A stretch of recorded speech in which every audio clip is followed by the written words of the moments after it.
Di saat kalian melihat kami mancing, mungkin di pikiran kalian hanya ikan yang kami cari.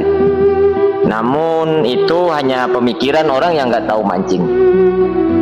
Saat kami mancing, banyak hal yang dapat kami pelajari, seperti memahami apa itu artinya kesabaran. Kami belajar menunggu, walaupun yang ditunggu belum pasti akan ada.